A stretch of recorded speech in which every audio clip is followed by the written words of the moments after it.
welcome back to Tao of Twang. I'm Dave. This is Just Show Me the Licks number 12. And it's the companion piece to the lesson a few days ago about combining major and minor pentatonic. And in the title, I think it said basic song arrangement, because we use sort of a two-part, two sections in this jam. And for each section, we have a kind of a shifting of our, not really our tonal center, because we're always kind of in that main G feel. But I guess, you know, different flavors of how we use basic scales to kind of move in and out of those two sections and between those two sections in interesting and cool ways. So many of you have probably seen that video by now and worked out on this a little bit, and that's great. If not, you know, these licks will serve you well, I believe, in any context. And they're pretty straightforward in terms of theory. I just wanted to kind of slow a few of them down. A lot of stuff that I used to demonstrate the concepts in that previous video. Really pick, you know, 2 or 3 things and really slow them down and isolate them so you can really get those under your fingers and start using them in your improvisation. All right, so in just a second here, I'm going to zoom in and we'll get going. Okay, got you moved in good here. Let's take a quick look at this progression. It's G and C for a few times around in this rhythm.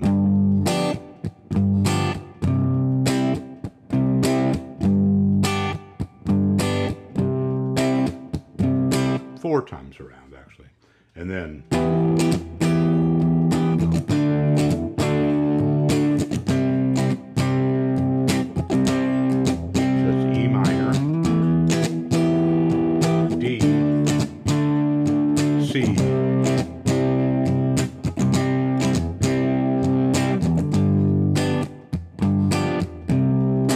back to that riff, okay? So,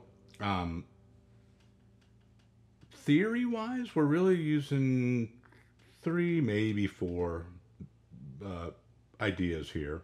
Ones that many of you will be familiar with. The minor pentatonic, in this case G, at least for that first section. Over the G and the C section, G minor pentatonic and G major pentatonic, right? We really get into that in that previous full lesson. You should check that out maybe if you have time, and if you haven't. Otherwise, this will still work for you, I hope. So G minor pentatonic is going to work there, blues scale stuff, and G major pentatonic. And alternating those sounds cool. So we're going to do a little bit of that. Some of the licks really feature that. And then the other one would be when we go up to that E minor section, E minor pentatonic, and mixing a little bit of that G major scale in with the E minor, which is its relative major and minor. So, like I said, if all those concepts aren't things that you're familiar with, don't worry about it. So when we kicked this one off, I did just sort of the demo that I did just moments ago. Just did sort of a laid-back blues lick.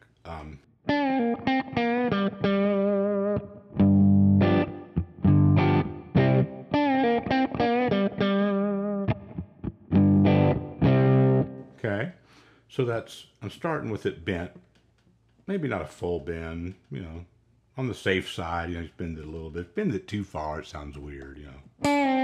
You don't have to bend it that far to get the good effect either. You can kind of do that in one motion of pulling it off, letting that bend down and then pulling it off. Or you can just pick it again. And I'm maybe doing a little. A lot of times when I'm playing this pentatonic blues stuff is I'm doing just little micro bends on things.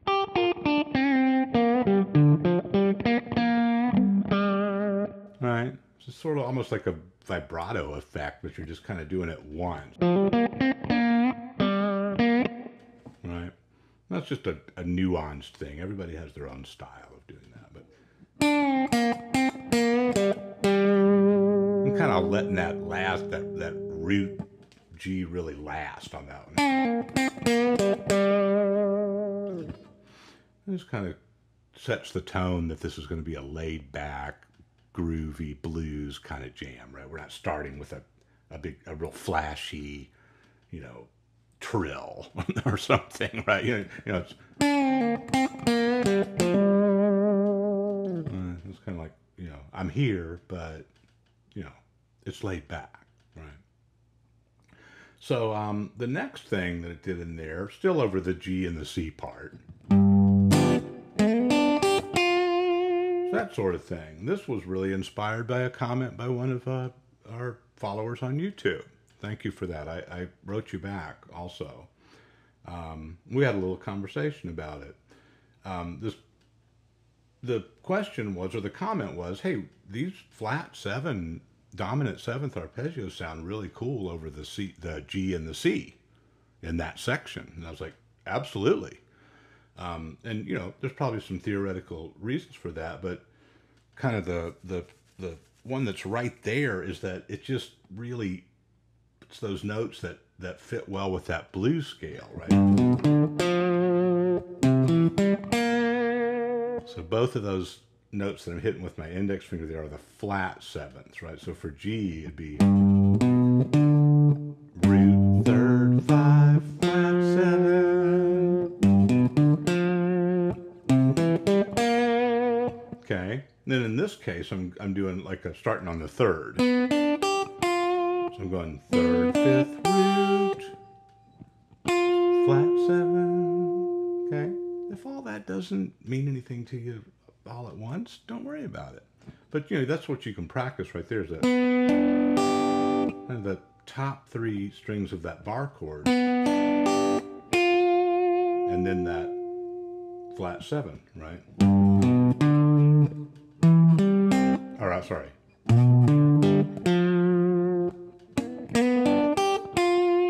So a lot of times, I don't do it as much on the starting down on that lowest string, but if I have a bar chord that's like, say, the C, a lot of times I will do that by going,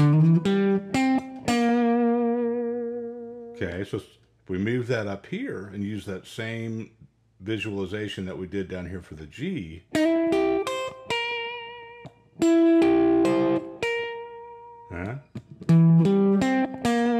I like this though, because you can, this position down here, because it's kind of dirty and you can slide.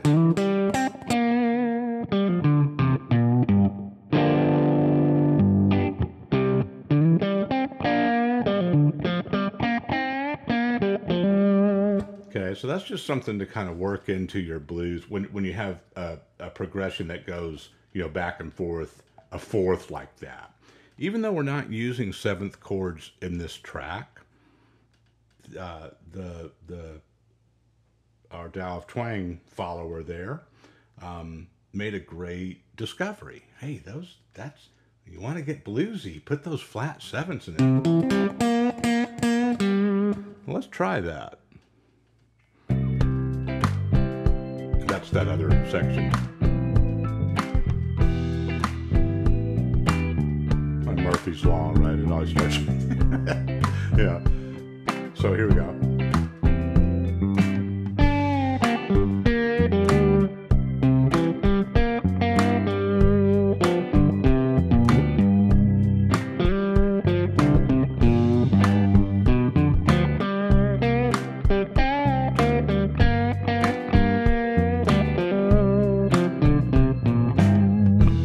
Definitely. So that was cool, and thank you again.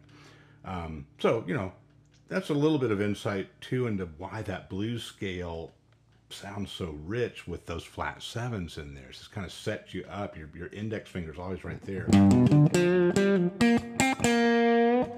Okay. Then we had the just practice those. There's the G. Here's a C. Then the challenge, your homework would be to do that in some different locations and octaves.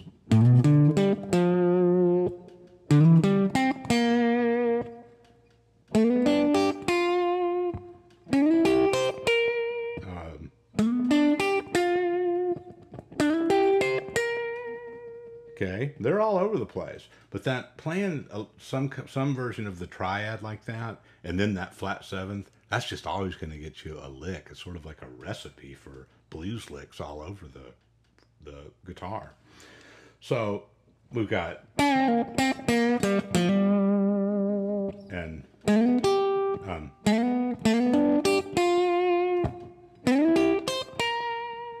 okay, and then your own detective work on where to get other triads and lean on that flat seven.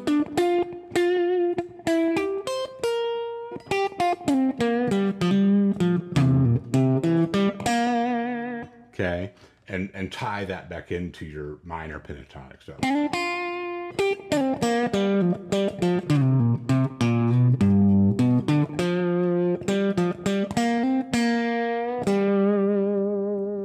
That's a good little workout right there. If we stopped right now, that'd keep you busy for a few days probably.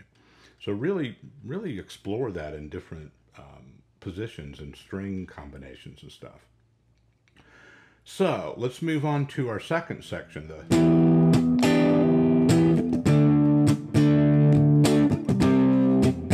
Okay, the first couple things I did with that one were it's in the G major pentatonic pattern.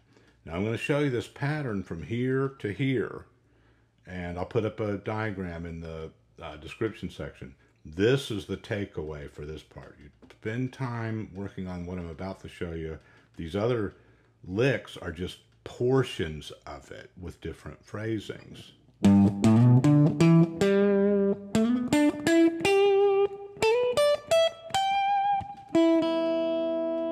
Flat there.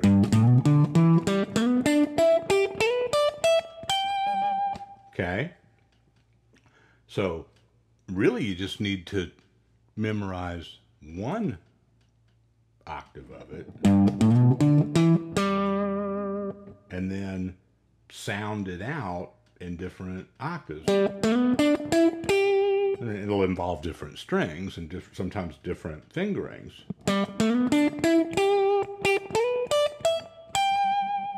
Okay.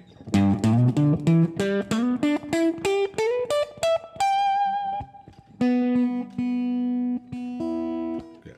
So, let me do that real slow one time, but you can work that out.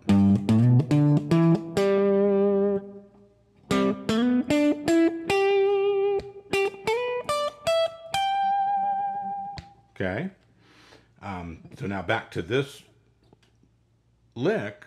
Is I'm kind of in the middle of that. Let's see what that sounds like. Sounds pretty cool because it lands on a lot of different chord tones. Well,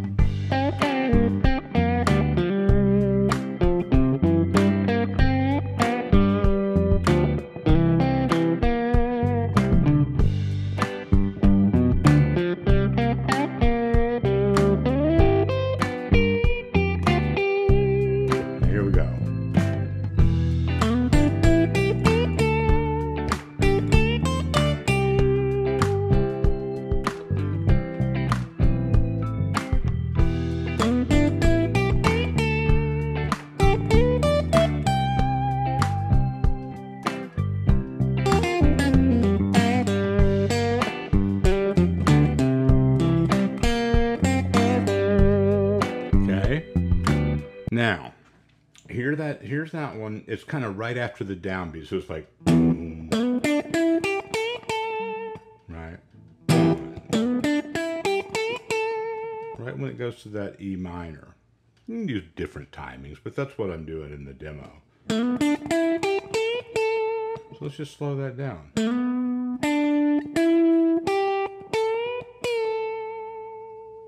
Right?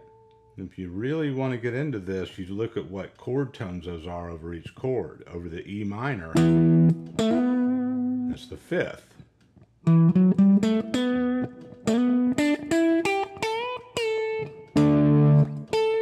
Over the D, it's the fifth. if you remember, I like the fifth a lot. And over the C, guess who? The fifth. So that's why that's a really colorful.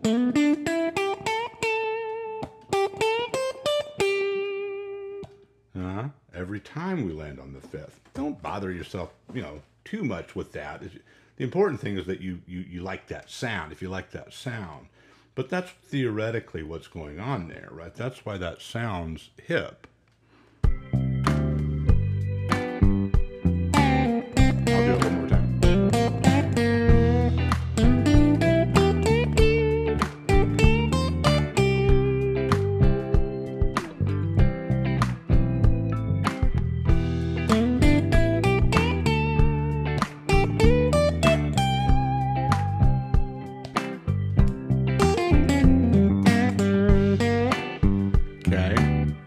I'm just throwing that blues scale in there. And I just like how that kind of transitions you back to that other section, right? But you see that the second time I went.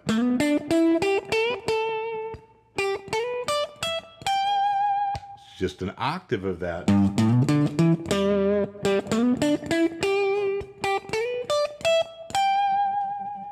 Okay?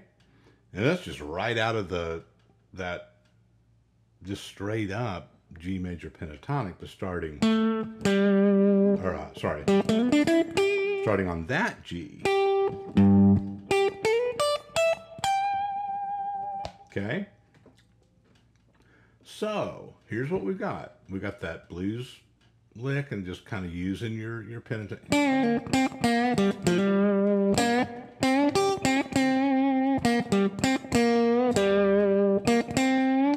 Right? That's another good one.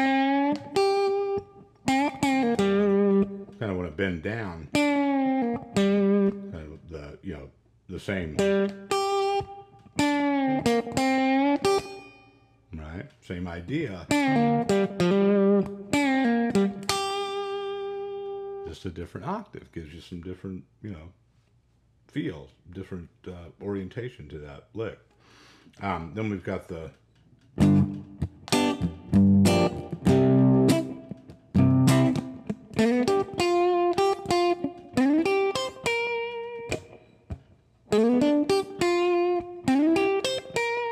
And as we discussed, you can do that in different places.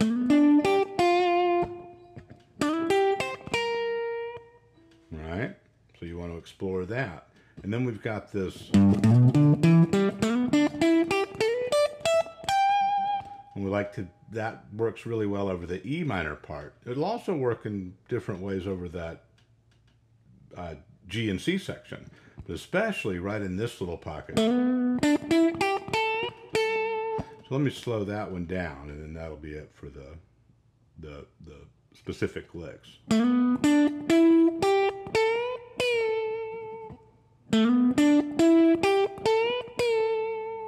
Okay, then I'm doing this little, remember the Joe Walsh thing from a couple weeks ago? That's a little tricky at first.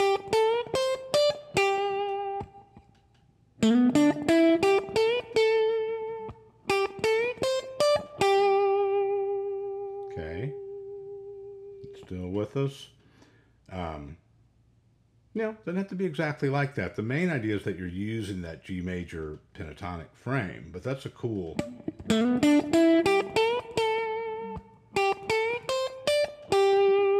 Sound that out. And then that second time, we just kind of climbed right on up.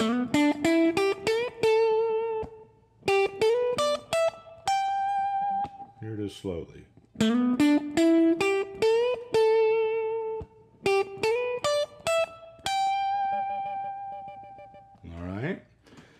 So that's enough to work out on pretty good, and especially you put that together with, your blues style and things that you already do with your pentatonics and everything. That's kind of the real point here. But I like to get on these, just show me the licks, I give you some really specific breakdowns of certain riffs and licks. So hopefully that's helping you with your playing, and I just really look forward to and enjoy hearing from everybody so much. We got a bunch of new followers, and we're just having good conversations in the comments. And you know, this one was a really good example of somebody making a comment, and then it came back and actually really featured that in the next video. You know, so hopefully you're with us on this one and got some more answer to your question there. Yeah, let me know how you're doing. Appreciate you, and we'll see you next week.